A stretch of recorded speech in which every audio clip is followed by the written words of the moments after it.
Perfect right there. Pete Peters has always amazed us, distinguishing himself in one seemingly simple action, sound design. With his unsurpassed talent of transforming motion picture to a living, breathing element, he has captivated, entertained, and thus touched the lives of millions of people over a span of nearly 50 years. And in this past century, he didn't do it for the glory or for self-fulfillment.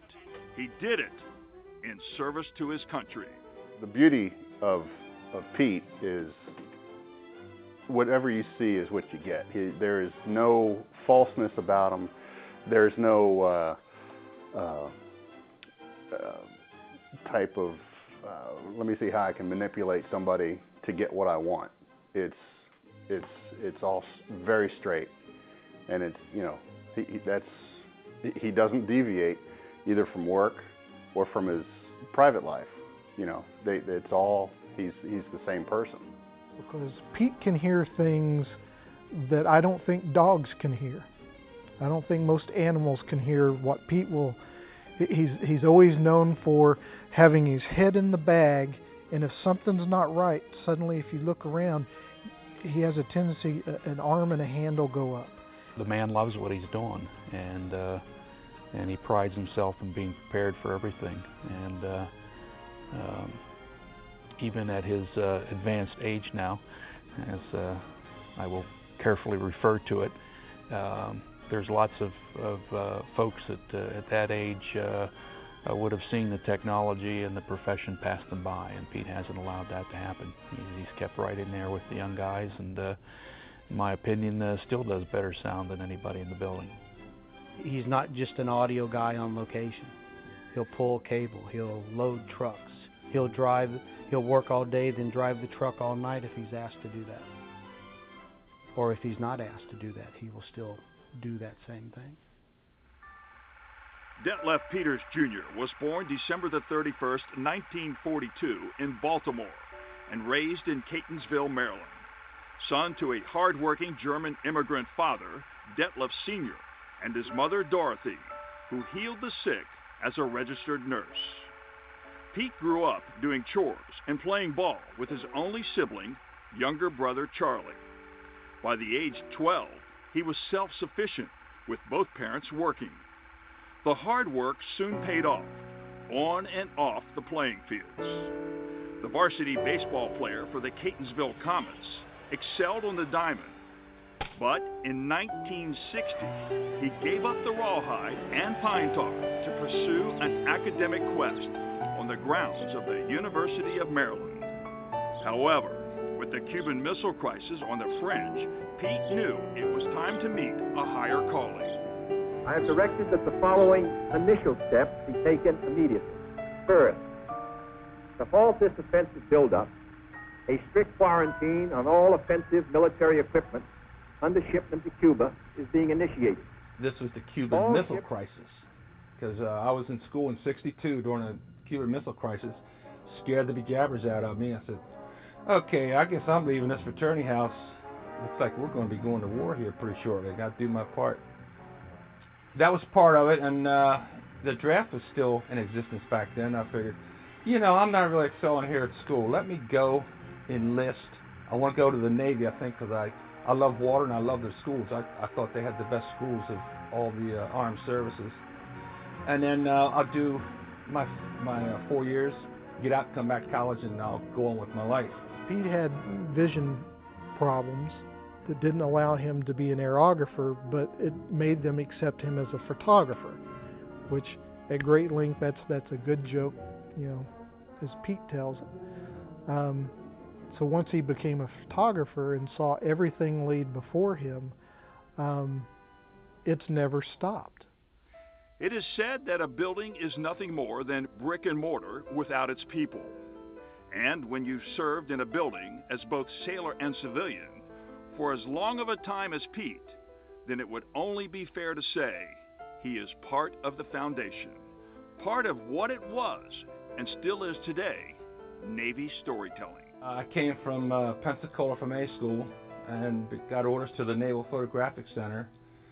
I remember the first day I walked in, I got to the quarterdeck and met my chief. Well, he just happened to be a master chief, an E9 and 2. Airman apprentice going from Pensacola, he's God. And he waltzed me in. He said, and I got one of the great jobs in the building. I was assigned to be a re-recording projectionist, which means you run these big film projectors in sync with the soundtracks when we put together the soundtracks. And he loves coming to work.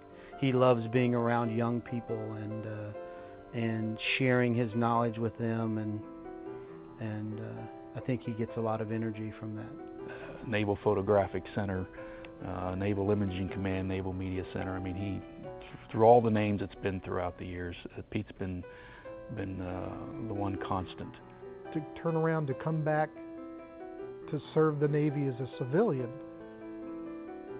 I think it really sums up, he just has never had to work a day in his life. He thinks that's the biggest joke.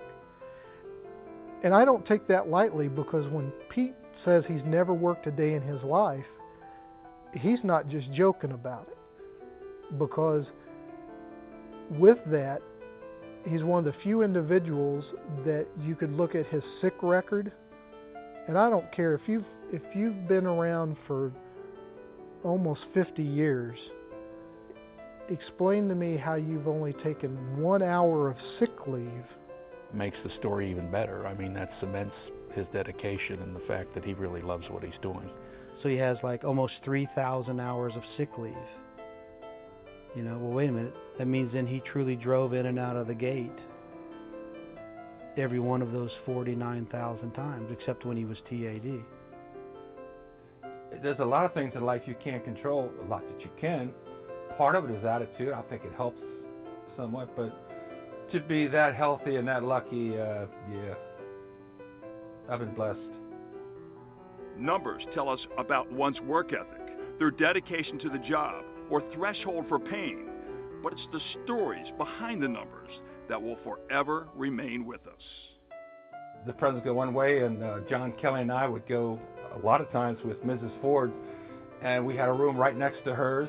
And in fact, after a day's campaigning, we get together for a social hour every afternoon with her, close as I am to you, and we just talk about the day's activities.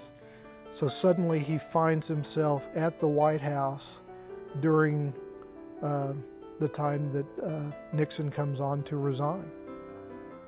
And every American, whether you lived during that time or not, to have something as historic as that. I think he's very proud of that part of his life, and he should be. He did see some very tremendous events during the time he did that. And he heard the helicopter take off from the White House after President Nixon resigned. To leave office before my term is completed is abhorrent to every instinct in my body.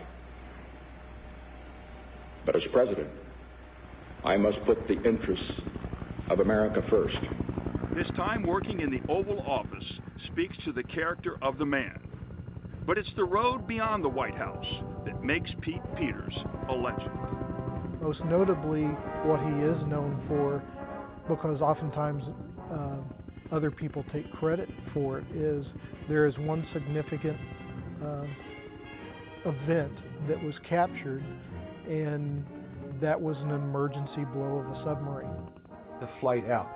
You're in the Bahamas flying over beautiful lush islands, and the water is so clear you can look down and see like rays in the water. It's just incredible. You know, people pay a fortune for that ride.